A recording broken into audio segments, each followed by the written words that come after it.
400 पार ये कुछ जाने वाले नहीं है। मुझे भी छोटा बहुत चुनावी गणित आता है।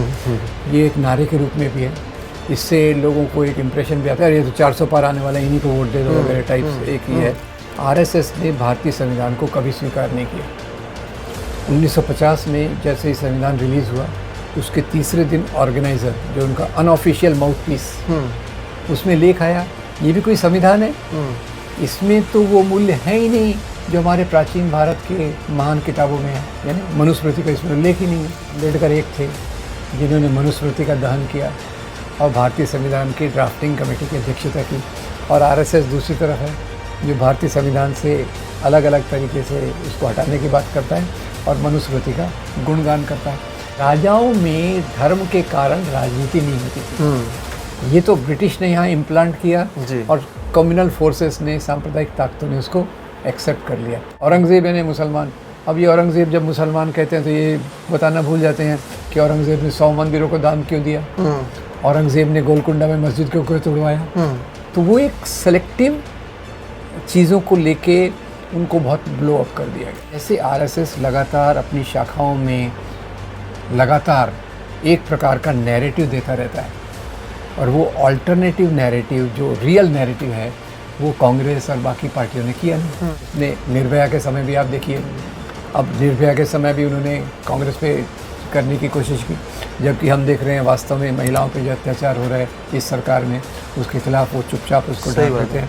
फिर अन्ना आंदोलन में आप देखिए, हमारे उसमें विचार अलग हो सकते हैं, पर अन्ना आंदोलन के पीछे भी जो पूरी ताकत खड़ी थी वो आरएसएस की थी। और आरएसएस ने पहचाना कि अगर कांग्रेस को हराना है तो कांग्रेस को बदनाम करना ज़रूरी है। अगर इस परिस्थिति को रोका नहीं गया तो जो हाल पाकिस्तान का है, जो हाल श्रीलंका का है और म्यांमार का है, हम भी उसी रास्ते पर जा सकते हैं।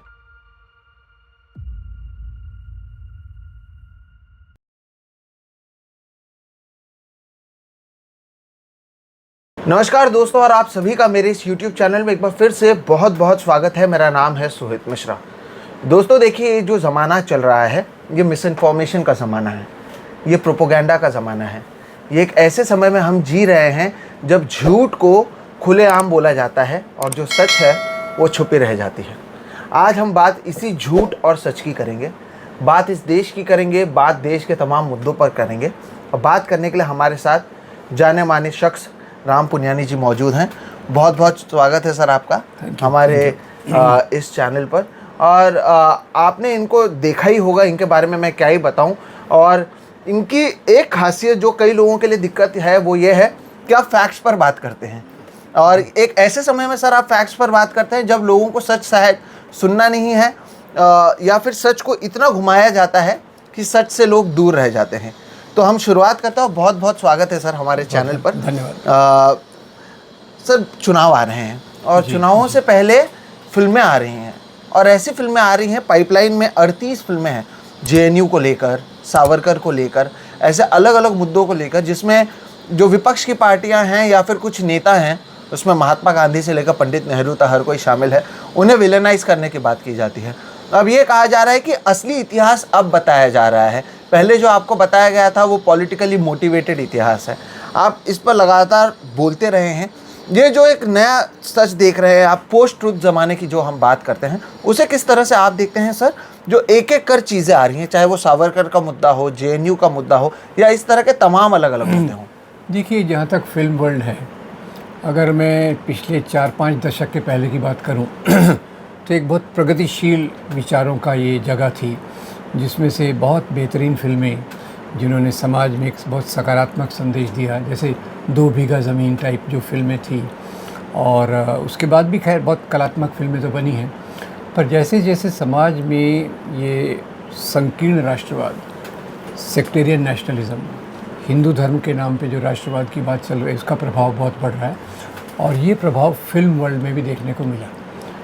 और फिल्म वर्ल्ड में ऐसा है कि पिछले 30 साल से हमने देखा कि जो प्रगतिशील ताकतें हैं उनकी आवाज़ थोड़ी दबती गई, और जो एक प्रकार से विभाजनकारी राजनीति के चाहते हैं, एक धर्म के नाम पे राजनीति चाहते हैं, उनका आवाज़ ज़्यादा मजबूत होती गई। और इसी सिलसिले में जैसे कि जिसको अंग्रेज़ी में आसानी से कहेंगे हिंदू राइट विंग, इसके समर्थक बहुत हो गए हैं। एक तरफ समर्थक हो गए हैं, दूसरी तरफ से ये ऐसी चीज़ों को एनकरेज करते हैं। मैं आपको उदाहरण दूंगा कश्मीर फाइल्स से लेके, क्योंकि इन जो आप 28-30 फिल्मों की बात कर रहे हैं, मेरे ख्याल से इसकी शुरुआत पहले कश्मीर फाइल्स से हुई थी। और कश्मीर फाइल्स का मैंने जाके देखा भी सही, उसका स्टडी भी किया, तो उसमें इतनी गलतियां हैं फिल्म में, तो कुछ एक बात को लेके वो हाईलाइट कर देंगे। जैसे एक चीज़ मुझे इतनी उसमें मुझे तकलीफ़ हुई वो देख के, कि उन्होंने कहा कि कश्मीर में जो इस्लाम फैला वो सूफियों की तलवार से फैला। अब जहाँ तक मेरा छोटा सा ज्ञान है, सूफी संतों में और तलवार में कोई किसी प्रकार का संबंध नहीं था। उसका मैंने खैर स्टडी भी किया हुआ है कि कश्मीर में इस्लाम कैसे आया और दूसरे कारणों से। तो एक उदाहरण था, और दूसरे ऐसे एक एक उदाहरण करके उन्होंने जैसे नेहरू हो या इनकी छोटी छोटी लीजों को ब्लो अप करके बताया और सच्चाई नहीं बताई। मैं उसमें क्या बताना चाहता था आपको कि इस फिल्म का प्रमोशन प्राइम मिनिस्टर से लेके तो आरएसएस के सरसंघ चालक ने किया, और उनके कई सपोर्टर्स ऐसे हैं जिन्होंने पूरे के पूरे थिएटर के टिकट्स खरीद के कम्युनिटी में बांटे। जी जी। तो ये एक इस प्रकार की राजनीति का एक मेरे ख्याल से अभी ये सुनियोजित प्रचार है। वैसे प्रचार में तो सबसे आगे वो है, गोविल से बहुत पीछे चला गया और उन्होंने ये प्रचार के साथ साथ फिल्म के इसमें भी ऐसी चीज़ों को उन्होंने एनकरेज किया है। और जब ऐसी फिल्में आती हैं, फिर Kerala story I, Kerala story में भी यही। और अभी ये जो फिल्म अभी एक आई थी, उसका प्रधानमंत्री जी ने आर्टिकल 27-29 जो अभी आई थी, तो प्रधानमंत्री ने जाके कह दिया कि हाँ आर्टिकल 370 पे जो फिल्म आई थी, तो प्रधानमंत्री जी ने खुद वहाँ कहा कि इसकी सच्चाई अभी आने वाली है। जबकि वास्तव में इस पीरियड की अभी तक जो हिंदू राइट विंग का ज़्यादा काम था मिस्र में, यानी गलत इन्फॉर्मेशन फैलाने का, वो मध्ययुगीन भारत से था, मुसलमान राजाओं के खिलाफ था। अभी उनका फोकस आ गया आज़ादी के आंदोलन के दौरान की चीज़ों में। अब आज़ादी के आंदोलन में क्या हुआ कि इन्होंने कहीं भाग लिया नहीं, जो आरएसएस हो, हिंदू महासभा हो, मुस्लिम लीग हो, इन्होंने भाग नहीं लिया। तो अब उसमें जो हमारे आज़ादी के नायक थे उनका आज भी बहुत प्रभाव है, और जो उनकी विपक्षी पार्टी है उसमें वो लोग ज़्यादा थे। तो इसलिए उसको बदनाम करने के लिए ख़ास तौर से नेहरू को, अप्रत्यक्ष रूप से गांधी को, और उसमें फिर जैसे एक बहुत उन्होंने पॉपुलर कराया है कि भगत सिंह को बचाने के लिए गांधी ने क्या किया। अब उस पर भी मैंने एक डिटेल में वीडियो बनाया कि मैं उसमें पूरा डिटेल जानता हूँ।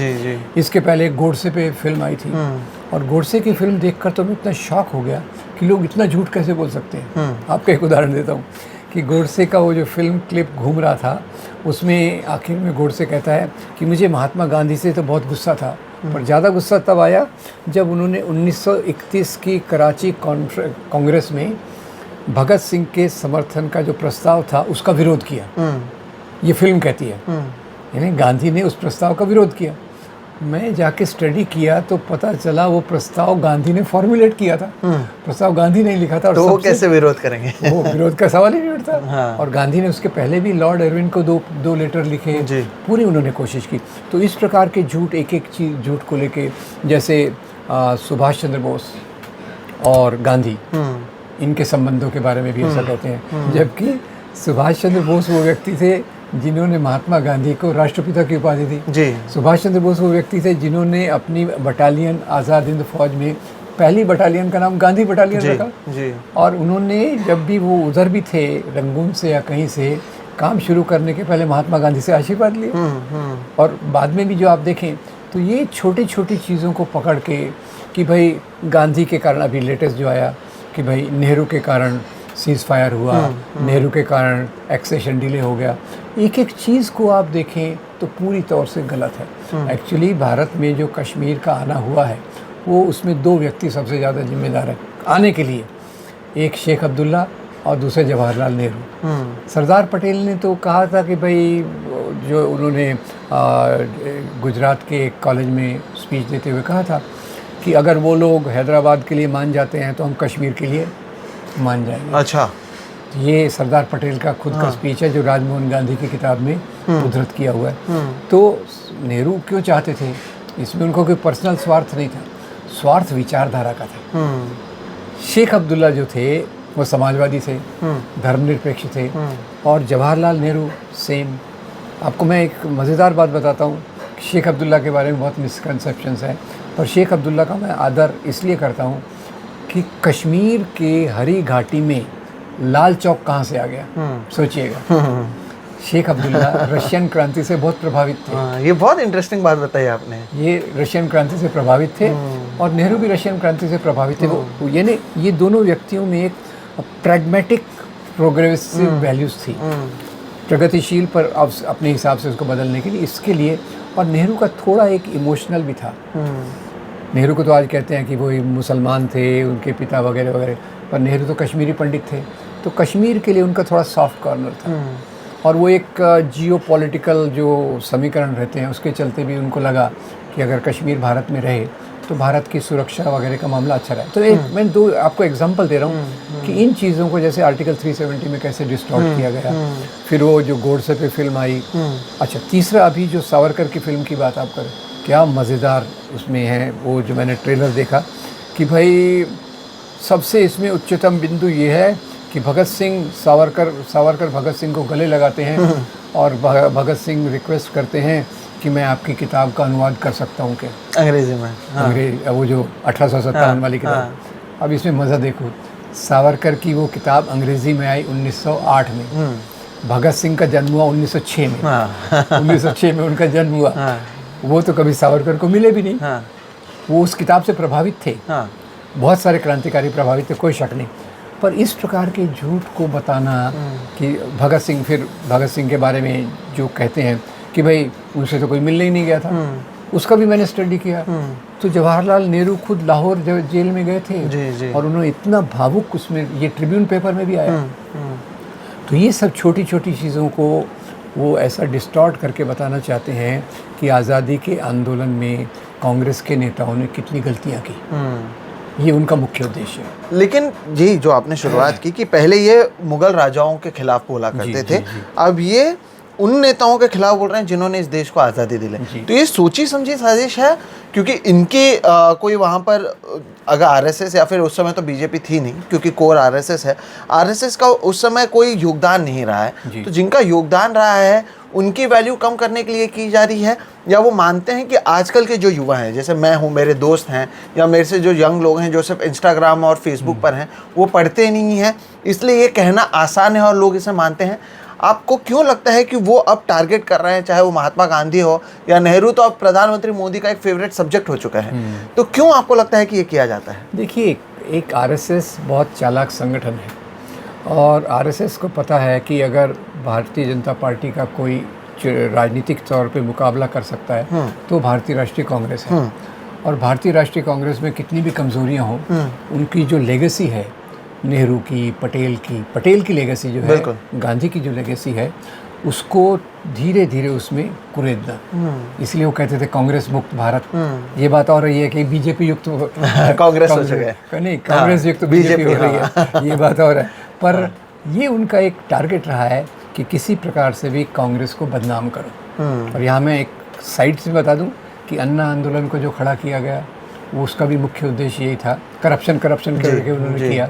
आखिर में कुछ निकला नहीं, खोदा पहाड़ निकला चुहिया, और वो एक था। तो अभी भी वो कांग्रेस के खिलाफ इस प्रकार की छींटाकशी कस के नौजवानों के बीच में इम्प्रेशन करना चाहते हैं कि कांग्रेस तो एक ऐसी पार्टी है, उसमें कोई सिद्धांत नहीं है, इसका योगदान निगेटिव रहा है। एक्चुअली जिस पार्टी का योगदान सबसे बड़ा था, आंदोलन में सबसे बड़ा इन्होंने किया, उसके बारे में वो एक गलत इम्प्रेशन लोगों के मन में डालना चाहते हैं। और उसके लिए वो जो हमारे बहुत आदर्श क्रांतिकारी हैं, सुभाष चंद्र बोस हो, भगत सिंह हो, और तो इनके नाम का वो दुरुपयोग करके कांग्रेस को एक प्रकार से बदनाम करने की चाल है, जो नवयुवक पीढ़ी को आसानी से वो बेच सकते हैं। क्योंकि हुआ क्या है सोहित, सबसे बड़ी समस्या मैं बताता हूँ कि जो हमारे इतिहास की बातें जिसके आधार पे आज़ादी का आंदोलन चला, उसके बारे में जो सकारात्मक प्रचार करना था वो हुआ नहीं। नेहरू के रहने तक अच्छी पॉलिसियाँ चली, बाद में पॉलिसीज़ में भी थोड़ी कॉम्प्रोमाइज़ हुई, इतना मैं उसको डिफेंड नहीं करूँगा। पर जैसे आरएसएस लगातार अपनी शाखाओं में लगातार एक प्रकार का नैरेटिव देता रहता है और वो अल्टरनेटिव नैरेटिव जो रियल नैरेटिव है वो कांग्रेस और बाकी पार्टियों ने किया नहीं। बाकी पार्टियों को तो इंटरेस्ट भी नहीं है। कांग्रेस ने खुद इतनी उसकी समस्याएं रही हैं कि इस प्रकार के नैरेटिव को लोगों तक ले जाने में नहीं किया। और इसमें एक और है कि लेफ़्ट की अपनी समस्या है, मैं उसको पूरा सपोर्ट उसको भी नहीं करता, पर लेफ़्ट ने जो नैरेटिव बनाया मध्ययुगीन इतिहास का, फ्रीडम मूवमेंट का, बिपिन चंद्र की जो किताब है इंडिया स्ट्रगल फॉर इंडिपेंडेंस, उन्होंने एक बहुत बेहतरीन ये दिया है। पर सवाल है कि ये चीज़ें आगे ले जाने वाला कोई नहीं है। अब वो एक आरएसएस का कार्यकर्ता है, स्वयंसेवक है, प्रचारक तो उसमें एक बड़ी डिग्री का रहता है, वो रात दिन इसी में लगे रहते हैं। और कांग्रेस ने पिछले कई सालों में जो सबसे बड़ी गलती की है ये कि इस प्रकार की सही चीज़ों को लोगों तक लगातार ले जाने की ज़रूरत है, उसमें उन्होंने ज़्यादा काम नहीं किया। और ये आरएसएस उस नब्ज़ को पकड़ रही है। इससे पहले उसने निर्भया के समय भी आप देखिए, अब निर्भया के समय भी उन्होंने कांग्रेस पे करने की कोशिश की, जबकि हम देख रहे हैं वास्तव में महिलाओं पे जो अत्याचार हो रहा है इस सरकार में, उसके खिलाफ वो चुपचाप उसको ढांक देते हैं। फिर अन्ना आंदोलन में आप देखिए, हमारे उसमें विचार अलग हो सकते हैं, पर अन्ना आंदोलन के पीछे भी जो पूरी ताकत खड़ी थी वो आरएसएस की थी। और आरएसएस ने पहचाना कि अगर कांग्रेस को हराना है तो कांग्रेस को बदनाम करना ज़रूरी है। तो यही कांग्रेस को बदनाम कर खुद को ज़्यादा प्रोजेक्शन करना, गोबेल्स, और उसके लिए तो चल ही रहा है एक तरफ, और उसका दूसरा पार्ट रहता है विरोधी को बदनाम करो। तो ये दोनों चीज़ों को लेके साथ में चलते हैं। उसी का पार्ट है कि इस प्रकार की फिल्मों को प्रमोट किया जा रहा है, फंडिंग भी की जा रही है, उसके बारे में तो मैं जानता नहीं हूँ, पर स्क्रिप्ट ऐसी लिखी जा रही है जो सच्चाई से पूरी दूर है। लेकिन सर इसी तरीके के चीज़ों का इस्तेमाल कर बार बार इसे लोगों पे हैमर किया जाता है। तो पहले जो प्रधानमंत्री कहते हैं कि कांग्रेस ने 70 साल में क्या किया, कांग्रेस ने 70 साल, अब ये चीज़ें मैं देखता हूँ कि छोटे से छोटे बच्चे जो कॉलेज के यूथ हैं, जिन्होंने शायद इतिहास का 1-2 किताब भी शायद ढंग से ना पढ़ा हो, वो भी अब कोई भी उठकर कह रहा है कांग्रेस ने 70 साल में क्या किया। तो और आपकी ये बात भी सही है कि विपक्ष, चाहे वो कांग्रेस रहे, उनकी जो खुद की सेवा दल थी वो भी इन्होंने खत्म कर दिया, जो ग्रास रूट लेवल पर थी, या दूसरी पार्टियां भी ये बताने में विफल रही हैं। तो किसी के पास जवाब ही नहीं रहता है कि ये 70 साल में क्या किया, और इसलिए शायद लोग भी अब आसान हो चुका है उन्हें मैनिपुलेट करना कि हाँ ये तो कुछ हुआ ही नहीं है। और कंगना रनौत तो कह चुकी हैं कि देश को आज़ादी 2014 में मिली है, उससे पहले देश आज़ाद ही नहीं हुआ। तो इसको सामना कैसे करना चाहिए और कैसे लोगों को बताएं कि 70 साल में क्या कुछ हुआ, जब 1947 में देश आज़ाद हुआ था तब हालात कितने भयावह थे, और वहाँ से यहाँ आने में कितनी सोच की ज़रूरत पड़ी, कितना लोगों ने उसमें अपना योगदान दिया, अलग अलग पॉलिसीज़ लाए ऐसे समय में जब शायद कोई कुछ करना नहीं चाहता था। तो इसके ऊपर में मैं चाहता था आप थोड़ा सा बताएं कि ये 70 साल कितने महत्वपूर्ण रहे हैं। जी देखिए, कई जो अंतर्राष्ट्रीय विद्वान हैं वो यहाँ तक कहते हैं कि पाकिस्तान का बुरा हाल और भारत की अच्छी परिस्थिति में एक फ़र्क है, वो है जवाहरलाल नेहरू। यानी उस समय जवाहरलाल नेहरू का जो एक्सपोजर था पूरी दुनिया में था। ये भी एक कारण था कि उनको प्राइम मिनिस्टर के लिए नॉमिनेट किया गया। अच्छा। वो एक संकीर्ण यहाँ का ही नहीं, यूरोप में थे, वर्ल्ड लीडर थे, और वर्ल्ड लीडर से उनका संपर्क था। दुनिया में क्या चल रहा है वो जानते थे, विज्ञान, टेक्नोलॉजी, आइंस्टीन के साथ मिलके बात कर रहे हैं और ये सब।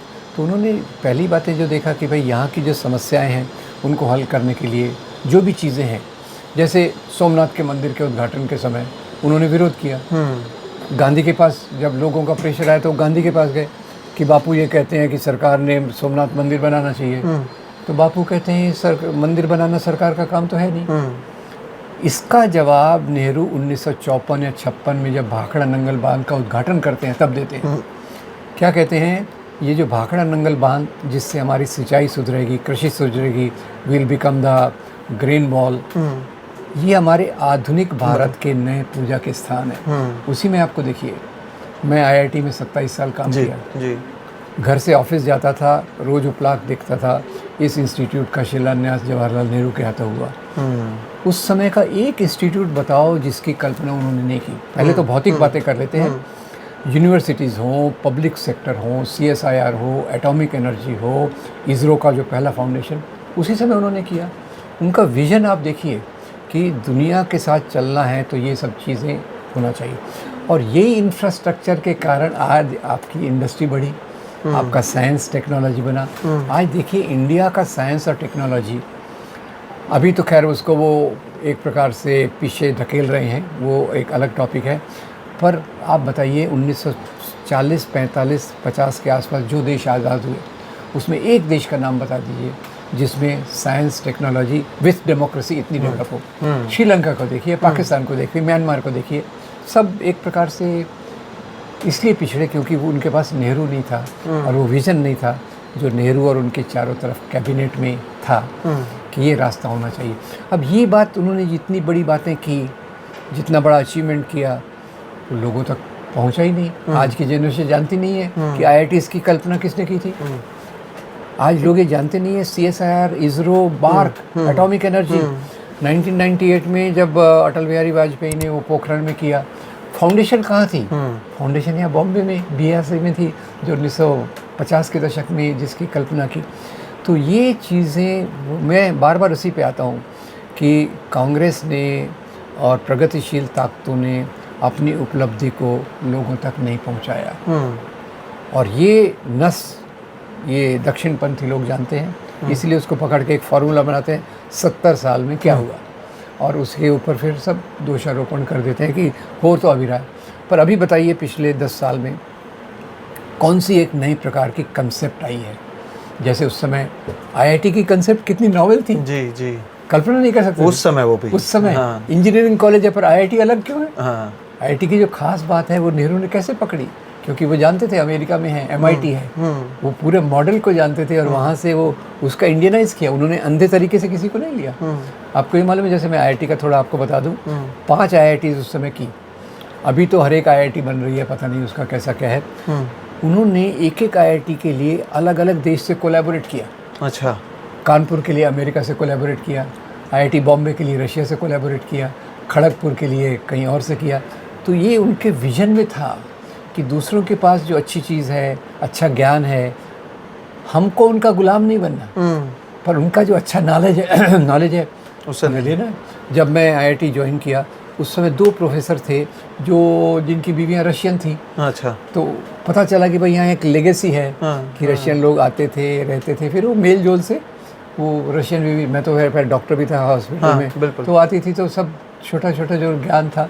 तो ये जो विज़न है ये लोगों तक ले जाया नहीं गया। और उसके साथ साथ साइंटिफिक टेम्पर, मेरे ख्याल से नेहरू की 50% उपलब्धि है साइंस को विकसित करना और 50% उपलब्धि है साइंटिफिक टेम्पर को प्रमोट करने की बात कॉन्स्टिट्यूशन में भी रखवाना।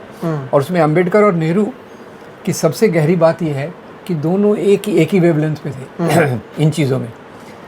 और वो साइंटिफिक टेम्पर के आधार पर उन्होंने जो जो किया उसको अभी रिवर्स करने की कोशिश की जा रही है। अभी जहाँ पहले सब चीज़ों में रिसर्च हो रहा है, अभी फंडिंग कहीं और जा रही है जी। तो सवाल यह है कि प्रोपेगेंडा की जो ताकत होती है वो कांग्रेस ने कभी नहीं पहचानी। अभी खैर ये मैं मानता हूँ कि पिछले 4-5 साल में, 10 साल में कांग्रेस इस पे जीवित हो रही है, अभी आ रही है, थोड़ा बहुत उसकी प्रेजेंस दिख रही है और सच्ची बातों को ले जाने की कोशिश कर रही है। पर फिर भी ये कोशिश उतनी नहीं है जो सफिशिएंट होनी जो जितनी ज़रूरत है। लेकिन फिर इन 70 सालों की जब हम बात करते हैं तो उसमें कई जनरेशन्स गए हैं, जैसे मेरे पिताजी हों या मेरे दादा हों, और ये मैंने देखा है कि जो मेरे पहले वाली एक जनरेशन है, मेरे पिताजी की जनरेशन, जो उस समय ग्रो हो रहे थे, वो भी शायद 91 या 92 के दंगे के बाद इतने बदल गए हैं कि अब उनको लगता है कि जो भाजपा कर रही है वही सही है। आप ये मानते हैं कि धीरे धीरे एक ऐसा ये समय था सर, देश जब आज़ाद हुआ, जब भूखमरी थी, जब हम इतने कास्ट में बटे हुए थे, जब लोग पानी पीने के लिए, लोगों को कई जाति प्रजाति के जो लोग थे वो पानी पीने के लिए उनको एक संघर्ष करना पड़ रहा था, वहाँ से हम यहाँ तक आए हैं और अचानक से इसे पूरी तरीके से हिंदू बनाम मुसलमान कर दिया गया और लोगों को फिर दूसरे तरीके से बांटा गया जब जात पात धीरे धीरे कम हो रही थी।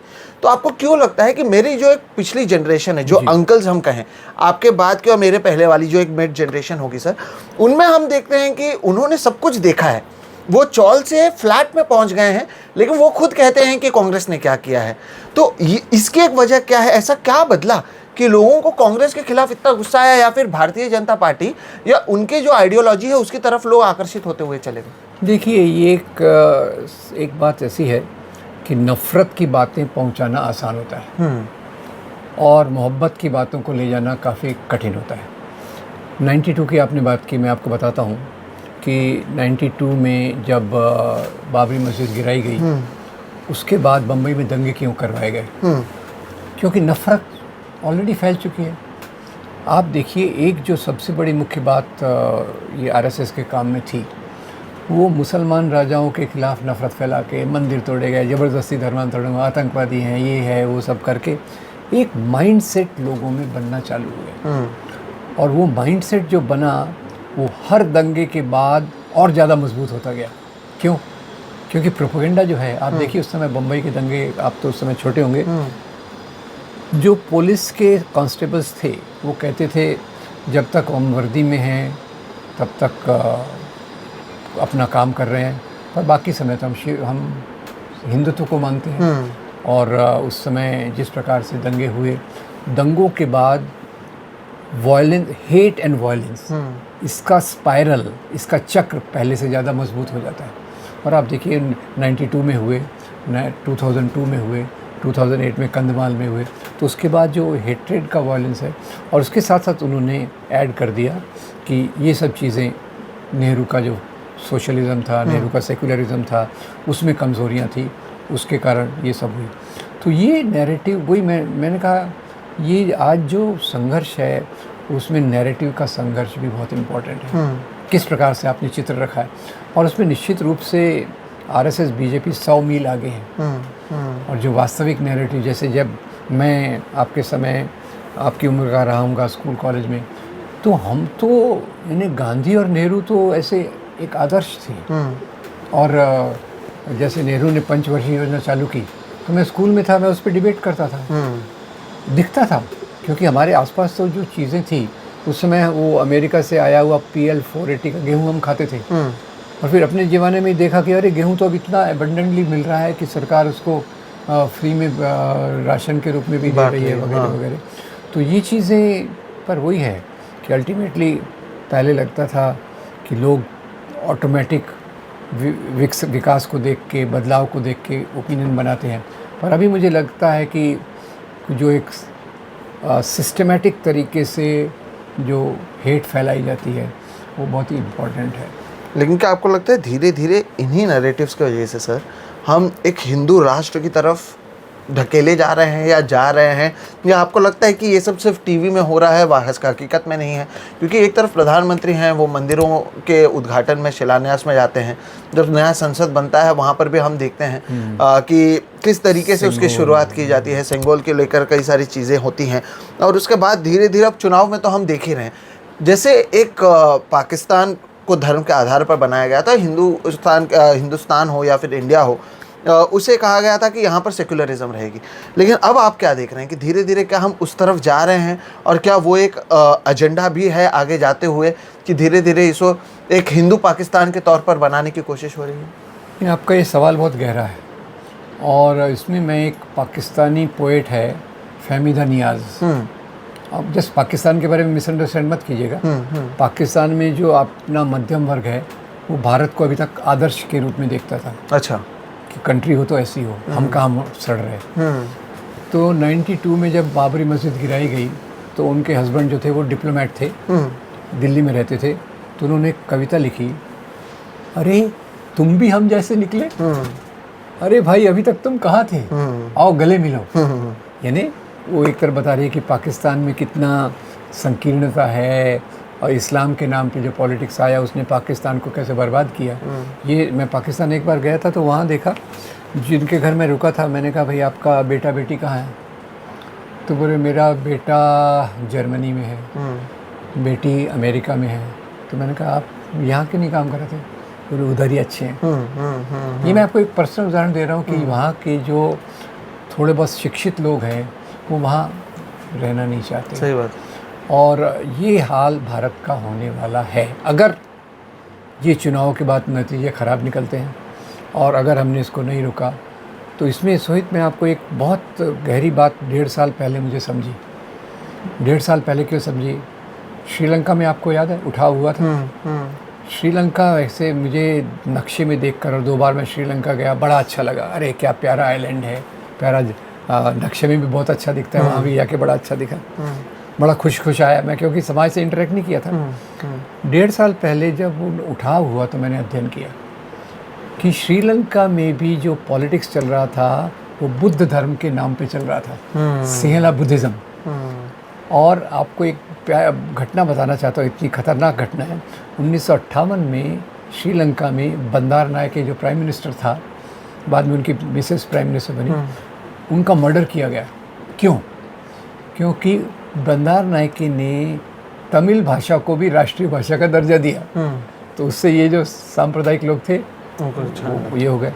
तो श्रीलंका में विकास क्यों नहीं हुआ? छोटा आइलैंड है, आराम से कर सकता था, पर वहाँ ज़्यादातर सिंहला के नाम पे जो पॉलिटिक्स चला उसके कारण बर्बादी हो गई। पाकिस्तान में बर्बादी हो गई, इस्लाम के नाम पे राजनीति चली। म्यांमार जाने का मौका मिला, वहाँ भी देखा सेम हाल। और ऐसे देशों में क्या होता है कि एक तो जो सामंती सोच वाली ताकतें, फ्यूडल थिंकिंग वाली ताकतें, जो पुराने समय के ऊंच नीच के मूल्यों को मानती है, आर्मी महत्वपूर्ण हो जाती है, और ये जो पुरोहित लोग वो ज़्यादा मजबूत हो जाते हैं। अब भारत में पता नहीं पुरोहित मजबूत होंगे या हमारे प्रधानमंत्री पुरोहित का रोल प्ले करेंगे, क्योंकि वो दोनों रोल बड़े अच्छे से करते हैं। तो खैर भारत की सिचुएशन अलग हुई, पर आपका सवाल बिल्कुल सही है कि अगर इस परिस्थिति को रोका नहीं गया तो जो हाल पाकिस्तान का है, जो हाल श्रीलंका का है और म्यांमार का है, हम भी उसी रास्ते पर जा सकते हैं। जब आपसे बात कर रहा तो मुझे आपकी जो द वायर में आर्टिकल आई थी CAA NRC को लेकर, और उससे लेकर अब राजनीति भी तेज़ हो रही है, वो याद आई जो आपने मुझे लगता है पिछले महीने ही या इसी महीने लिखी हुई है। इसे आप किस तरह से देखते हैं कि जो CAA NRC है, क्योंकि हम हिंदू राष्ट्र की बात कर रहे हैं जिस तरफ हम जा रहे हैं, इनका ये कहना है इन शॉर्ट कि मुसलमानों को छोड़कर हम सभी जो लोग हैं जो 2014 से पहले आए हैं उसे लाने की बात कर रहे हैं। लेकिन उसमें भी आपने पॉइंट आउट किया कि कुछ लोगों को उन्होंने एक्सक्लूड किया है, केवल मुसलमान नहीं है। अगर आप उसके बारे में बताएं, और इस राजनीति को आप किस तरह से देखते हैं कि चुनाव से पहले एक बार फिर से इस मुद्दे को उठाना और ये कहना कि मुसलमानों को छोड़कर जो भी यहाँ पर 2014 से पहले आए हैं उसे हम इंक्लूड कर लेंगे अपने देश में। देखिए, ये RSS भाजपा की राजनीति हमेशा ध्रुवीकरण के आधार पर चलती है, और आज तक जितने कानून बने हैं किसी कानून में इस प्रकार से धर्म के कारण भेदभाव नहीं था। और ये जो पहले तो NRC जब हुआ, उसका थोड़ा बैकग्राउंड मैंने उस आर्टिकल में दिया है कि NRC दिया इन्होंने क्योंकि इनका प्रोपेगेंडा क्या था कि आसाम में 1.5 करोड़ बांग्लादेशी मुसलमान घुस गए हैं। यानी हद प्रोपेगेंडा किया, 1.5 करोड़ बांग्लादेशी मुसलमान वहाँ आए हुए हैं। जब आखिर में पेपर्स चेक कराए गए, कागज़ बताए गए, वो जो वरुण ग्रोवर की मज़ेदार कविता है, तो आखिर में क्या निकला? 19 लाख, केवल 19 लाख लोगों के पास नागरिकता के प्रमाण पत्र नहीं है। 1.5 करोड़ और 19 लाख, 19 लाख, और वो 19 लाख में 12 लाख हिंदू। CAA आया क्यों? CAA आया कि भाई हमको ऐसा करना है कि जो मुसलमान नागरिकता सिद्ध नहीं कर सके वो डिटेंशन कैंप में जाएगा, उसका अलग ट्रीटमेंट होगा, और हिंदुओं को हम बैकडोर से एंटर कर लेंगे। तो ये ध्रुवीकरण का एक जो पॉलिटिक्स है, हर समय कोई ना कोई ध्रुवीकरण का मुद्दा लाया जाता है, और उसीलिए इसको इतनी हवा दी गई जो बिल्कुल। और ये तो जब आसाम में NRC हुई, लोगों को इतनी तकलीफ़ हुई, 19 लाख लोगों को छोड़िए, बाकी लोगों को अब बताइए, कोई स्लम में रहता है, वहाँ ब्रह्मपुत्रा नदी का जो रास्ता है बार बार बदलता है, लोगों के घर एक जगह से दूसरी जगह आते हैं। अब ये लोग पेपर कैसे रखेंगे बताइए? इनके पास अपने तो प्राइम मिनिस्टर का भी MA in all political science का पेपर ढूंढने में, एंटायर पॉलिटिकल साइंस का पेपर ढूंढने में टाइम लग गया था। अब ये इससे आप कैसी उम्मीद करते हैं कि वो अपने पेपर्स, पिताजी के पेपर्स वगैरह संभाल के रखें? तो मेरे ख्याल से ये मुझे बहुत इनह्यूमन लगता है, ये मानवता का खिलाफ की बात लगती है कि हम नागरिकता को इस पेपर्स के आधार पर बांटें। और भारत देश भी तो ऐसा है कि जहाँ हम वसुधैव कुटुंबकम की बात करते हैं, अतिथि देवो भव की बात करते हैं। अतिथि देवो भव हमारे संस्कारों में होना है, और अभी हम वो चुन चुन के निकाल रहे हैं कि भाई मुसलमान है तो इसको नागरिकता नहीं मिलेगी। और ये चुनाव के, और देखिए चुनाव के पहले एक कैलकुलेशन और इलेक्टोरल बॉन्ड के साथ दूसरा कैलकुलेशन। इलेक्टोरल बॉन्ड में जब पोल पट्टी खुल रही थी, जब इनका पूरा करप्शन सामने आ रहा था, उसी समय पे सीए को खड़ा करना, ये दो उसमें मुझे बुक के देखे। और फिर आपको रियल में सिंपैथी है हिंदुओं से, तो फिर श्रीलंका के तमिल हिंदुओं को क्यों नहीं लेते आप? सबसे बड़ा, मेरे ख्याल से सबसे बड़ा जिनका यहाँ जो लोग आए हैं वो श्रीलंका के तमिल लोग हैं, क्योंकि वहीं सबसे बड़ा कत्लेआम हुआ। सही बात है। तो उनको आप क्यों नहीं रखते लिस्ट में?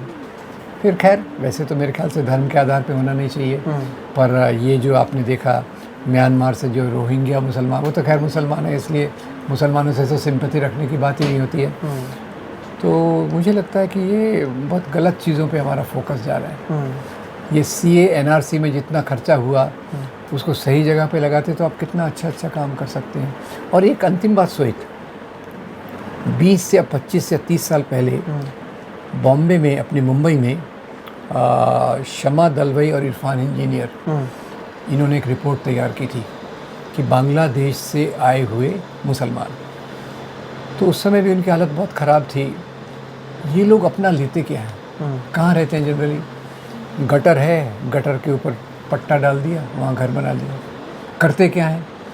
लोगों के घर में जाके ये डोमेस्टिक वर्क। पुरुष क्या करते हैं? जो बारीक बारीक जरी का काम होता है, सिल्क का काम होता है, वो करते हैं। अब उसमें किसको क्या तकलीफ़ होना चाहिए मुझे पता नहीं। लोग वो ऐसे कहते हैं ना, सबे भूमि गोपाल की, वो कहने की बातें हैं। जब हम इस प्रकार से इतना संकीर्ण हो जाते हैं तो ये गलत है। अच्छा, दूसरा देखिए, अभी डंकी फिल्म आपने देखी, भारत के लोग वहाँ जाएं तो ओके, अमेरिका में इतने इलीगल इमिग्रेंट्स होके जाते हैं, परफेक्ट, वहाँ तो डिमांड करेंगे कि भाई हमको भी यहाँ हक है रहने का। वहाँ अमेरिका में जो मैक्सिकन आते हैं, मैं उनकी बात नहीं कर रहा, पर भारत से भी कई लोग ऐसे प्रकार से जाते हैं। तो ये दोहरे मापदंड भी हैं। जब अच्छी हरी घास हमको चाहिए, पर हमारी जो छोटी मोटी घास भी है उसमें कोई जो हमको हेल्प भी करते हैं। एक्चुअली ज़्यादातर बांग्लादेशी जो यहाँ काम करते थे वो इसी प्रकार का लो लेवल का काम करते थे। ऐसा नहीं कि वो टाटा बिरला की जायदाद को हड़प करके ऐसा कर रहे थे। तो वो एक मानवता का मुद्दा भी मैं इसमें देखता हूँ। लेकिन क्योंकि हम ये बात कर रहे हैं और इसके ऊपर भी आपके एक दूसरे आर्टिकल मुझे याद आती है जो आपने मुसलमानों को लेकर लिखा था कि ये जो घृणा, जो हम देख रहे हैं एक तरीके से नफ़रत फैल रही है, जो खुले तौर पर अब लोग बात करने लगे हैं, खुले तौर पर एक तरीके से विलेनाइज किया जा रहा है जी। ये इतना, क्या हम डिवाइडेड थे कभी, या अब जितने डिवाइडेड हैं उसको कितना समय लगेगा ये डिवीज़न को ख़त्म करने में? और ये जो नफ़रत है, ये ठीक है कि आप राजनीति या कुछ सीटों के लिए कर रहे हैं, लेकिन धीरे धीरे जो लोगों को एक दूसरे में बांट दिया गया है, ये तो बहुत ज़्यादा ही एक दूसरे को बांटा है। शायद आज़ादी के समय भी हम इतने बटे हुए नहीं थे। देखिए, आज़ादी के समय तो जो आज हालात ख़राब थे, पार्टीशन के कारण बहुत सारी फैमिलीज इधर उधर गई, वायलेंस बहुत हुआ। पर अभी ये जो क्या है, इसको मैं कहूँगा स्ट्रक्चरल हेट एंड वायलेंस, यानी नफ़रत और हिंसा समाज के बनावट का एक भाग बनती जा रही है। और जैसे मैंने आपको कहा कि ये वायलेंस, नफ़रत, ये जो हिंसा होती है वो होती भी नहीं है, करवाई जाती है, और वही करवाते हैं जिनको इनसे फ़ायदा होता है। और अभी एक बात सही है कि सबसे बड़ा अभी समाज में जो प्रॉब्लम है वो नफ़रत का प्रॉब्लम है। ये नफ़रत लेयर्स में बढ़ती जाती है। जैसे मैं अंग्रेज़ी में जैसे साइकिल्स ऑफ स्पाइरल्स, एक स्पाइरल जा रहा है, ऊपर ऊपर ऊपर ऊपर जा रहा है, तो यानी एक जो चक्र है वो धीरे धीरे और गहराते जा रहा है, और अभी वो अपने बहुत भयंकर स्वरूप में है। और इसलिए कई बार मैं मुस्लिम रिफॉर्म के बारे में भी बात करना चाहता हूँ, मुस्लिम्स के बीच में बात करता हूँ कि आप शिक्षा के लिए ज़्यादा काम करो, समाज के अंदर सुधार करो। फिर मैं खुद सोचता हूँ कि एक डरा हुआ समाज कितना रिफॉर्म कर सकता है। सही बात है। क्योंकि जो अपना डर होता है उससे बड़ी तो कोई चीज़ नहीं होती है। तो फिर भी सब्जेक्टिवली, यानी खुद होके तो उन्होंने ये सोचना चाहिए। मुस्लिम्स के बारे में भी उनसे जो मेरी बातचीत होती है तो मैं उसमें दोनों पहलुओं को करता हूँ कि एक तो भाई जो समाज में नफ़रत फैली हुई है उसको दूर करने में आपको भी जिम्मेदारी लेना है। आपको सिर्फ अपना ये कुछ चीज़ें फॉलो करने की ज़रूरत नहीं है। दूसरे लोगों के बीच में जाके नफ़रत जो है उसको कम करने का काम भी आपको करना है और समाज के अंदर रिफॉर्म भी करना है। तो चैलेंजेस तो मुस्लिम कम्युनिटी के लिए बहुत ज़्यादा है। और अब ये जो नारा आप देखते हैं कि 400 पार आना, कि अब की बार 400 पार, और उनके तो नेता ये भी कह देते हैं कि 370 से ज़्यादा सीट हमें इसलिए चाहिए खुद भारतीय जनता पार्टी को क्योंकि वो संविधान बदलना चाहते हैं या हम बदलेंगे, जो हेगड़े जी ने कहा कर्नाटक में। तो इससे आप किस तरह से देख रहे हैं कि, और इसके एक एग्जाम्पल भी रिसेंटली ये था कि 26 जनवरी को जो इन्होंने ट्विटर पर प्रियम्बल की तस्वीर साझा की थी, ओरिजिनल प्रियम्बल बोलकर, उसमें तो सेक्युलरिज्म शब्द नहीं था और जानबूझकर उसे साझा किया गया था। ये तो हम कह भी सकते हैं क्योंकि इनकी जो राजनीति है वो इसी तरीके से रही है। तो क्या हम वाकई उस तरफ जा रहे हैं, या एक ये एजेंडा आप देखते हैं कि 370 से ज़्यादा सीटें भारतीय जनता पार्टी को और 400 सीटें से ज़्यादा उनके एनडीए घटक को अगर मिले तो इसका असर हमें संविधान में देखने मिलेगा, या कम से कम इनकी कोशिश होगी कि जो संविधान है जिसके आधार पर अब भी हमें और आप बात कर पा रहे हैं उसमें कुछ बदलने की? देखिए, इसमें अनंत हेगड़े ने जो बात कही उसमें एक तो मोटी बात है, 400 पार ये कुछ जाने वाले नहीं है। मुझे भी छोटा बहुत चुनावी गणित आता है। ये एक नारे के रूप में भी है, इससे लोगों को एक इम्प्रेशन भी आता है ये तो 400 पार आने वाला है, इन्हीं को वोट दे दो वगैरह टाइप्स एक ही है। पर जहाँ तक भारतीय संविधान का सवाल है, आरएसएस ने भारतीय संविधान को कभी स्वीकार नहीं किया। 1950 में जैसे ही संविधान रिलीज़ हुआ उसके तीसरे दिन ऑर्गेनाइज़र, जो उनका अनऑफिशियल माउथ पीस, उसमें लेख आया ये भी कोई संविधान है? इसमें तो वो मूल्य है ही नहीं जो हमारे प्राचीन भारत के महान किताबों में है, यानी मनुस्मृति का इसमें उल्लेख ही नहीं है। और उसके बाद जब भी मौका मिला इन्होंने संविधान के विरोध की बात की। 98 में अटल बिहारी वाजपेयी, जिनको लोग right man in the wrong party मानते हैं, मैं वैसा नहीं मानता, वो रॉन्ग मैन, वो खुद भी कहते थे पार्लियामेंट में, वो पर wrong man in the wrong party थे, वो मेरी समझ है। तो उन्होंने आते से पहला काम क्या किया, संविधान की समीक्षा करने के लिए वेंकट चलैया कमेटी बनाई। अब कमेटी ने रिपोर्ट दिया, पर संविधान से लोगों का लगाव इतना था, इमोशनल लगाव, और दूसरा लगाव कि भाई जो हमको कानून देता है, बराबरी देता है, इतना था कि वो वेंकट चलैया कमीशन को उन्होंने साइड में रख दिया। फिर सन 2000 में के सुदर्शन नाम के आरएसएस के सरसंघ चालक थे, ये बात अभी आपको वेबसाइट में नहीं मिलेगी, निकल गई। अच्छा, मैं उस समय अलर्ट था तो लगातार समझने की कोशिश करता रहता था। मैंने इसको छोटा सा लेख तहलका में लिखा था, वो भी आजकल नहीं मिल रहा मुझे। तो सुदर्शन ने तो क्लियरली कहा था, के सुदर्शन ने, कि भाई भारतीय संविधान तो विदेशी मूल्यों पे बना है, इसको फेंक दिया जाना चाहिए। ये के सुदर्शन जी कौन थे सर? आरएसएस के सरसंघ चालक। आरएसएस, मुझे अच्छा लगा, आपको नहीं पता ये कौन थे। तो उन्होंने स्पष्ट कहा कि इसको निकाल के ऐसा संविधान लाओ जो भारतीय धर्म ग्रंथों पे बना हो। तो यहाँ मैं कई बार अपने लोगों को बताता हूँ, कि दोस्तों को बताता हूँ कि अम्बेडकर एक थे जिन्होंने मनुस्मृति का दहन किया और भारतीय संविधान की ड्राफ्टिंग कमेटी की अध्यक्षता की, और आरएसएस दूसरी तरफ है जो भारतीय संविधान से अलग अलग तरीके से उसको हटाने की बात करता है और मनुस्मृति का गुणगान करता है। और भी एक बात है सोहित, कि कई बार बाबा साहब ने भी एक जगह लिखा था कि संविधान अपने आप में अच्छा होने से कुछ नहीं होता, उसको लागू करने वाले लोग कैसे हैं। तो संविधान को अंदर से कुरेदना तो ऑलरेडी चालू हो गया है।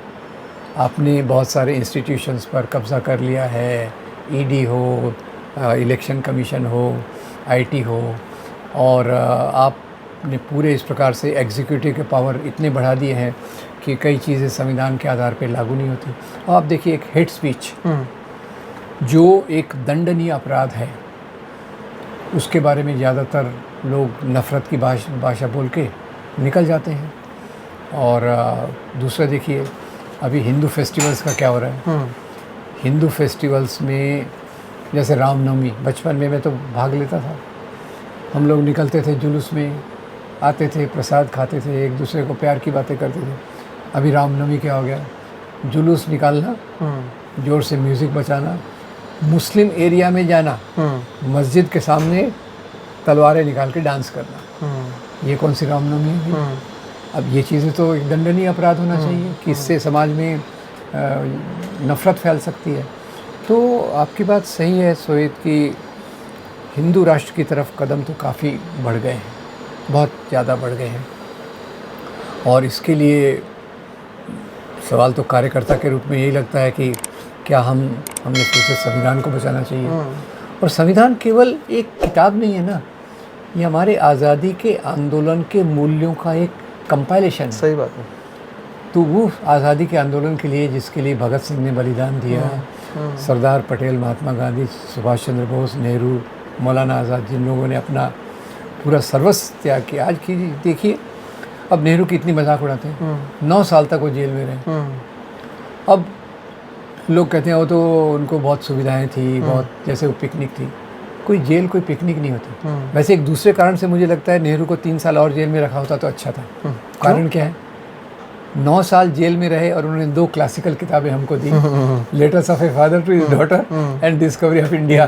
3 साल और रहते तो एक और महान किताब हमको मिल जाती। ये मजाक के लिए, पर जेल में रह के वो लगातार किस प्रकार से देश के बारे में सोच रहे, आंदोलन के बारे में सोच रहे, किताबें लिख रहे हैं। और ये चीज़ें आज जिस प्रकार से माहौल खड़ा किया जा रहा है, हमारे कितने बुद्धिजीवियों को जो भीमा कोरेगांव के नाम पे जी किस प्रकार से उनको प्रताड़ित किया जा रहा है। फादर स्टैन स्वामी की मृत्यु भी हो गई। तो ये मामला तो वही है कि हम बहुत गलत रास्ते पर बहुत आगे निकल आए हैं। आपने सर इतने साल की राजनीति देखी है, इतने साल की गवर्नेंस देखी है, आप लगातार बोलते भी रहे हैं और लिखते भी रहे हैं। आप क्या वजह मानते हैं कि हम यहाँ तक पहुँच गए हैं, या इस तरह के हालात इस देश में हो गए हैं? क्योंकि हम ही लोगों ने, या हमारे जो पूर्वज थे, उन्होंने ही तो लड़ाई लड़ी थी। जी, कई लोगों ने अपने जो जीवन है उसको पूरी तरीके से झोंक दिया ताकि हम आज़ाद हों, एक वैल्यूज़ आए, देश कहाँ से कहाँ जाए, और अचानक से प्रोग्रेस से हम इस तरफ घूम जाना। आप इसकी वजह क्या मानते हैं? देखिए सोहित, ऐसा है कि जब भी समाज में बदलाव आता है उसके साथ लोगों के वैचारिक बदलाव को लाना ज़रूरी है। आपने समाज में बदलाव लाया, जाति व्यवस्था नहीं होना चाहिए, इंटरकास्ट मैरिज प्रमोट कर रहे हैं आप। उसी के साथ साथ इस प्रकार के विचारों को समाज में ले जाने का काम महत्वपूर्ण तरीके से होना चाहिए। ठीक है। हुआ उल्टा कि जो विचार ले गए वो इसके पूरे दकियानुसी विचार थे। हमारे प्राचीन ग्रंथ बहुत महान हैं, उनमें बहुत बड़े मूल्य हैं, और ये जो अंग्रेज़ों के खिलाफ जो आंदोलन किया गया उसमें कोई मतलब नहीं था। तो उस प्रकार के दकियानुसी प्राचीन मूल्यों को सामने ले जाया गया। मैं ये नहीं मानता कि प्राचीन काल में भारत में बहुत अच्छी चीज़ें नहीं थी। मैं तो मानता हूँ कि भारत की संस्कृति बहुत महान है। ये वही संस्कृति है जिसने चारवाक को जन्म दिया, गौतम बुद्ध को जन्म दिया, आर्यभट्ट को जन्म दिया, और एक मेल जोल के माध्यम से समाज में आगे बढ़े। पर जो आज जिन चीज़ों को एक संगठन, वही आरएसएस ने इन चीज़ों का एक पैकेज डील बनाया, एक मॉड्यूल बनाया और उसको लगातार लोगों तक ले गए। ज़रूरत थी गांधी, नेहरू, पटेल और सुभाष चंद्र बोस के मूल्यों को समाज तक ले जाने के लिए एक चैनल बनाने की ज़रूरत थी। उसके बदले चैनल कौन सा बना? इनके मूल्यों का विरोध करने वाला। ये सबसे मुख्य कारण मुझे लगता है। और अपने थोड़े से अनुभव का इतना मुझे लगता है कि मुझे सबसे बड़ी गलती हमारी यही रही है कि हमने मूल्यों को समाज तक ले जाने में कोताही बरती है, और समाज के कुछ तबकों के अधिकारों की भी उपेक्षा की है। जैसे दलित हों, आदिवासी हों, महिलाएं हों, उनके भी जितना उसमें जागरूकता आनी चाहिए। आज महिलाओं के बीच में ज़्यादा कार्यक्रम कौन से किए जाते हैं? धार्मिक त्यौहार किए जाते हैं। सावित्रीबाई क्या कर रही थी? सावित्रीबाई जिस सामाजिक काम कर रही थी, वो सामाजिक काम। ये फर्क मैं बताना चाहता हूँ। ये कुछ चीज़ें हैं जो मुख्य पार्टियों के द्वारा, वामपंथी दलों द्वारा और प्रगतिशील संगठनों द्वारा नहीं किया गया। दूसरी बात यह है कि हमारे जो प्रगति पार्टियाँ एक जगह पे हैं, कांग्रेस अपनी जगह पे है, जो हमारे प्रगतिशील संगठन हैं आज वो पूरे बटे हुए हैं। मैं नर्मदा के लिए काम कर रही हूँ, मैं दलितों के लिए काम कर रही हूँ, मैं आदिवासियों के लिए काम कर रही हूँ, और जो एक कॉमन थ्रेड था कि भारतीय संविधान के मूल्यों को बचाने के लिए मैं काम कर रहा हूँ, वो कहीं नहीं रहा। तो आज मैं अपने सब दोस्तों को, ये सब मेरे करीबी ऐसे दोस्त हैं, एक ही कहता हूँ, आप सब काम कीजिए पर साथ में अपने काम के एक जोड़ लीजिए। भारतीय संविधान के मूल्यों की रक्षा के लिए, नफ़रत को मिटाने के लिए और समाज में बंधुत्व को मजबूत करने के लिए काम आप ज़रूर कीजिए। आप बाकी सब मुद्दों पे काम करना ज़रूरी है। ये आंदोलन के बगैर समाज बदल नहीं सकता, पर ये आंदोलन के साथ साथ जो हमारा वैचारिक चीज़ें लोगों को पहुंचाने का है, आपने 10 किताबें लिख ली, क्या पॉइंट है? अगर लोगों तक पहुंच ही नहीं रही है लोगों तक वो पहुंचना ज़रूरी है। हाँ, तो ये तो खैर हमारे यहाँ लेखक भी बहुत अच्छे अच्छे हुए हैं, महान भी हुए हैं, कुछ चीज़ें पहुंच भी रही हैं, पर मेरी सबसे बड़ी पीड़ा यही है, ये चीज़ें लोगों तक हम लोग पहुंचाने में असमर्थ रहे जी। तो मैं उंगली दूसरी नहीं उठा रहा, मैं अपनी तरफ उंगली कर रहा हूँ बिल्कुल। कि जिस प्रकार से कोशिश करना चाहिए था वो नहीं हुई है।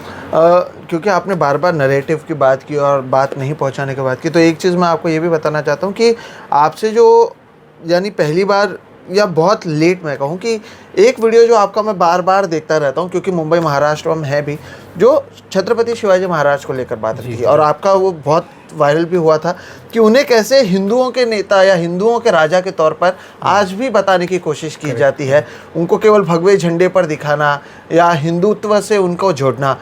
तो वो आपका जब वीडियो मैंने देखा तब मेरा दिमाग खुल गया कि अरे बाप रे कितनी चीज़ें हो रही हैं। उसके बाद तो कई सारी चीज़ों को मैंने भी अपने तौर पर प्रमोट करने की कोशिश की, जैसे कि शिवाजी कौन थे, जो ये किताब लिखी गई थी पानसरे साहब की, उसे प्रमोट करने की कोशिश की गई।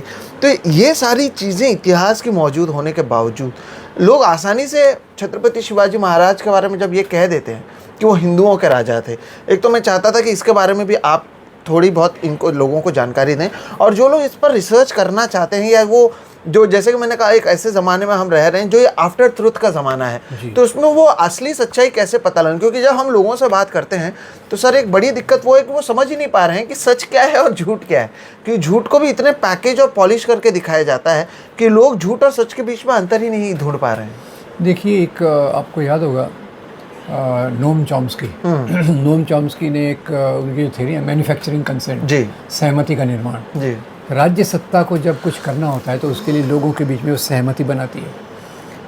तो जब इस प्रकार की संकीर्ण राजनीति को कुछ करना था तो उसने पहले से एक नैरेटिव बनाया, और आज वो नैरेटिव इतना शक्तिशाली हो गया है कि जैसे एक बड़े ढोल के सामने मैं बांसुरी बजा रहा हूँ, वैसा मामला है। और लोगों के बीच में लगातार बार बार से इस तरीके से ये आई, और जैसे ज्योतिराव फुले ने जैसे छत्रपति शिवाजी महाराज के ऊपर पोवाड़ा लिखा, सामने लाने की कोशिश की, पर शिवाजी का ये प्रगतिशील एस्पेक्ट प्रगतिशील लोगों ने सामने लाया ही नहीं।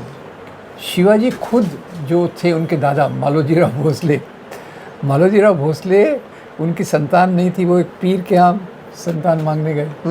बाद में उनको जो बेटे हुए, एक का नाम शाहजी, एक का नाम शरीफ जी, और शाहजी के बेटे शिवाजी जी। तो यहाँ से सुन के आगे चलो, और शिवाजी यहाँ हजरत बाबा को बहुत मानते थे। हजरत बाबा जो सूफी से, राजाओं में धर्म के कारण राजनीति नहीं होती थी। ये तो ब्रिटिश ने यहाँ इम्प्लांट किया और कम्युनल फोर्सेस ने, सांप्रदायिक ताकतों ने उसको एक्सेप्ट कर लिया। नहीं तो राजा तो राज्य करते थे सत्ता के लिए, अपने राज्य के विस्तार के लिए, संपत्ति के लिए, और उनमें से कई लोग ऐशो आराम भी करते थे, लग्जरी भी करते थे। तो उसको उन्होंने धर्म से जोड़ दिया, ये हिंदू, ये मुसलमान। औरंगज़ेब यानी मुसलमान। अब ये औरंगज़ेब जब मुसलमान कहते हैं तो ये बताना भूल जाते हैं कि औरंगज़ेब ने 100 मंदिरों को दान क्यों दिया, औरंगज़ेब ने गोलकुंडा में मस्जिद क्यों तोड़वाया। तो वो एक सेलेक्टिव चीज़ों को लेके उनको बहुत ब्लो अप कर दिया गया।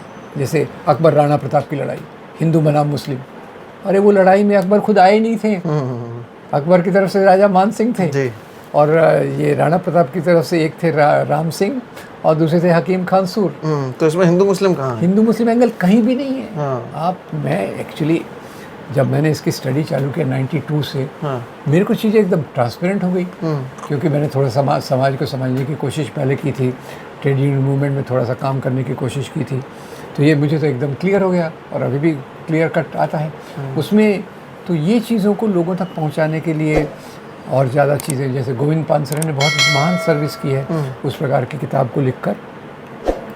यही है कि काम करने वाले बहुत थोड़े हैं, काम बहुत ज़्यादा है, जबकि जो ज़्यादा लोग हैं वो गलत काम कर रहे हैं, थोड़े लोग इस प्रकार से काम कर रहे हैं। तो ये एक बैलेंसिंग फोर्स में अभी मैं देख रहा हूँ कुछ अभी बहुत अच्छे चैनल्स आए हैं, जैसे आप भी कोशिश कर रहे हैं, ऐसे बहुत सारे चैनल हैं जो इतिहास को भी सामने ले जाने की कोशिश कर रहे हैं, कि ताकि लोगों के बीच में, अब देखिए आप मध्ययुगीन काल का इतिहास देखिए, मुग़ल राजाओं का इतिहास देखिए, इसी काल में यहाँ भक्ति परंपरा विकसित हुई, इसी काल में सिख धर्म का उदय हुआ, इसी काल में आप देखिए तो हमारी जो गंगा जमनी तहजीब है मैं तो उसको खाने के तौर पे भी देखता हूँ। वड़ा पाव देखिए, वड़ा पाव ये बहुत सारी चीज़ों से मिलके बनाए, जहाँ एक चीज़ ईरान से आई, कोई अफ़गानिस्तान से आई, बिरयानी कहाँ से आई, ईरान से आई।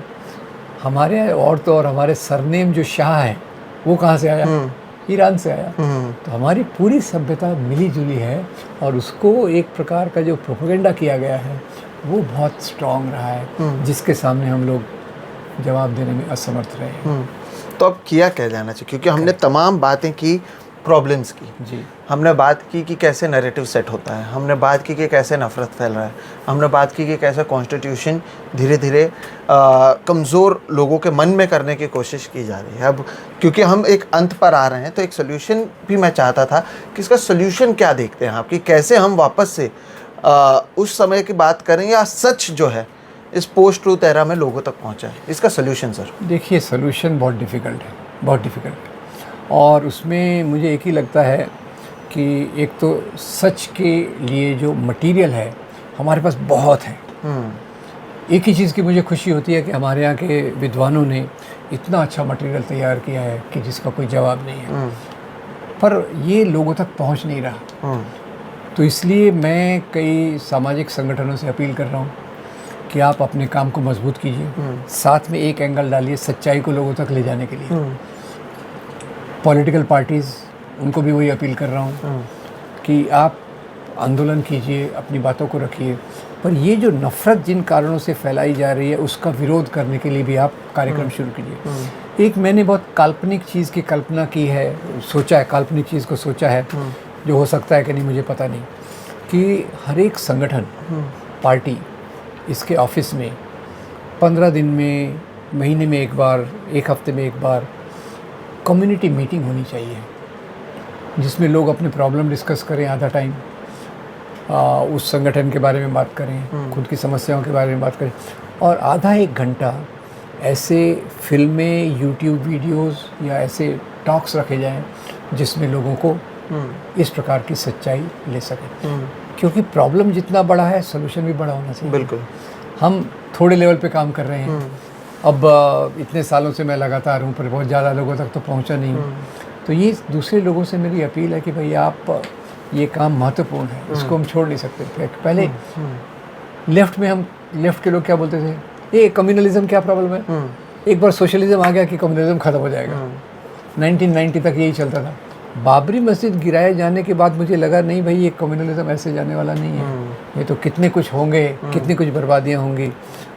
तो इसलिए ये काम को, एक जिसको कहते हैं कि विचारों को प्रसार करना, इसको एक बड़े आंदोलन के रूप में सब लोगों को लेना पड़ेगा, तो ये संभव है। लेकिन जो आपने कहा सर, बात वहीं पर आकर रुकती है कि क्या लोग सुनना चाहते हैं। आप सालों से कोशिश कर रहे हैं, आपके ही मार्गदर्शन में या आपने जो लाइन बनाया उसी लाइन पर चलने की कोशिश मैं और मेरे जैसे कई लोग करने की कोशिश तो कर रहे हैं कि लोगों को बेसिक्स से शुरू करना पड़ रहा है हमें, कि कैसे चीज़ें हैं, क्या सच है, क्या झूठ है। अब यहाँ पर भी लगभग हम 1 घंटे से ज़्यादा समय से लगातार बात कर रहे हैं। क्या आपको लगता है कि लोगों में वो पेशेंस भी है सुनने की, क्योंकि आपका खुद का जो एक्सपीरियंस रहा, और ये बात भी मैं, अब लोग कहेंगे कि ऑफ टॉपिक है, लेकिन ये भी एक जो दर्द है, ये भी बताना मैं चाहता था कि आप भी बताएं कि इतनी मेहनत करना, इतनी किताबें पढ़ना, लोगों के सामने लाना, अब लोग हर इन्फॉर्मेशन को अगर एंटरटेनमेंट के तौर पर लेने की कोशिश कर रहे हैं। और मैं और आप एक ऐसे समय में बात कर रहे हैं जब अगले हफ्ते से IPL शुरू होने वाली है, जब OTT आ चुका है, जब नए नए सीरीज़ रोज़ आ रहे हैं, जब इंटरनेट हमारे पास है, और उसमें लोग इतने मग्न हैं। इसके लिए आपको लगता है लोगों के पास समय है, या फिर वैसे लोगों को कैसे अट्रैक्ट करें? जी, ये बहुत अच्छा सवाल है आपका। आपको मैं बताता हूँ, अभी एक संगठन ने मुझे 3-3 दिन के लिए 2 बार बुलाया, जलगांव, इधर एक एरिया में, दूसरे एरिया में। दिन में वो 3 मीटिंग रखते थे, और मीटिंग्स में इतनी अच्छी अटेंडेंस होती थी, और आप इन बातों को सही से डिस्कस करो तो सुनने वाले लोग हैं। हमारा जो ऑडियंस है, अर्बन ऑडियंस है, दूसरी जगह पे वो एक है, इसमें भी एक तबका है, झोपड़पट्टी में आप जाओगे तो अब देखिए एंटरटेनमेंट तो सबको अच्छा लगता है, नाच गाना देखना, फिल्में देखना सबको अच्छा लगता है, पर ऐसे लोग भी होते हैं जो सोचना चाहते हैं। तो वो लोगों को टैप करने की ज़्यादा ज़रूरत है। और दूसरी बात यह है, जैसे मैंने कहा, हर एक हमारे सोशल संगठन को इस प्रकार के कार्यक्रम करने की ज़रूरत है। और मैं आशावादी हूँ कि आज के ज़माने में भी जहाँ IPL और फिल्मों और ये इसका ज़्यादा चलता है, समाज का एक तबका समाज के भविष्य के बारे में भी सोचता है। वो महंगाई के बारे में भी सोचता है, गरीबी के बारे में भी सोचता है, किसानों के बारे में भी सोचता है, आदिवासियों के बारे में भी सोचता है, महिलाओं पर होने वाले अत्याचार के बारे में। उसको हम ज़रूरत है ज़्यादा कार्यकर्ताओं की, आपके जैसा ज़्यादा चैनल्स की।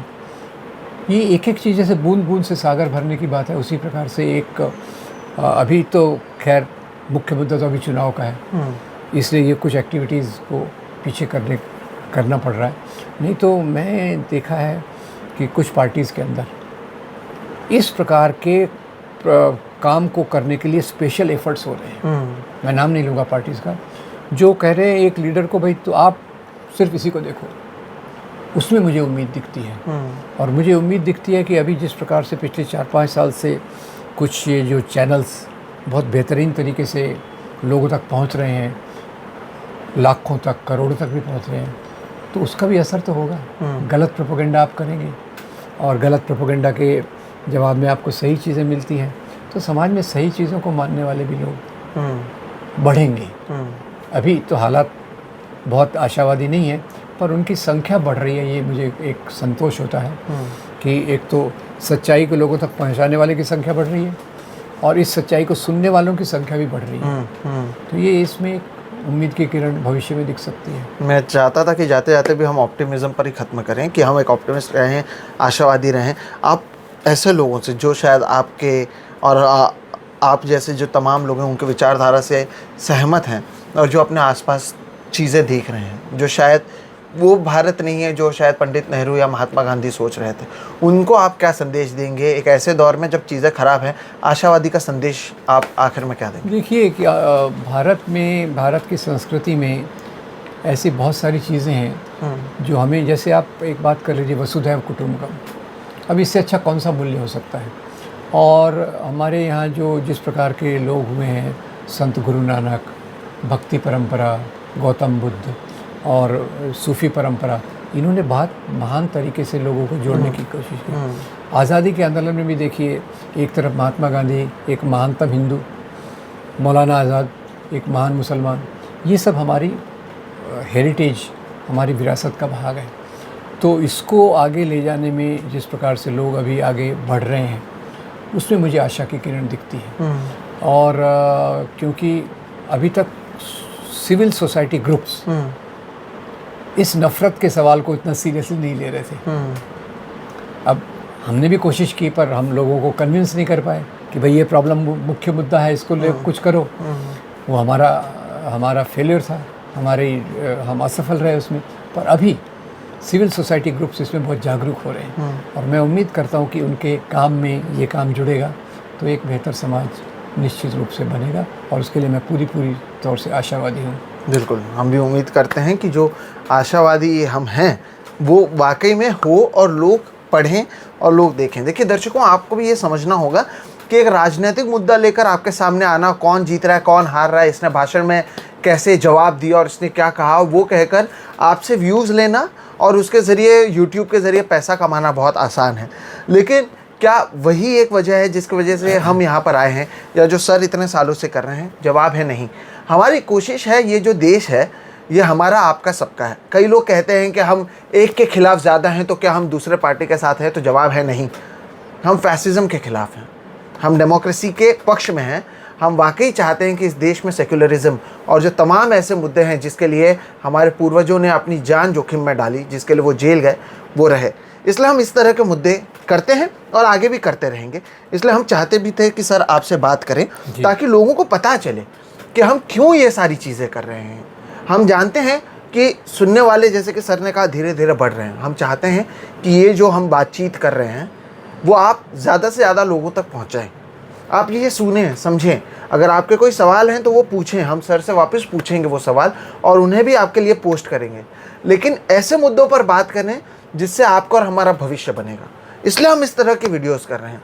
चुनावी मौसम है, फिर भी हम ये वीडियोस क्यों करते हैं? ताकि ये जो ये देश जिससे बना है, ये जो संविधान के पीछे जो कॉन्सेप्ट है, जो सोच विचार के कॉन्सेप्ट है वो आप तक लेके जाने की कोशिश हम करते हैं। आप सर यहाँ पर जुड़े उसके लिए बहुत बहुत शुक्रिया। हम उम्मीद करते हैं कि आपसे जैसे हम लगातार बात करते हैं, आपकी बातों को सुनते हैं और उससे हमें एक ऊर्जा मिलती है, हमारे दर्शकों को भी ऊर्जा मिले।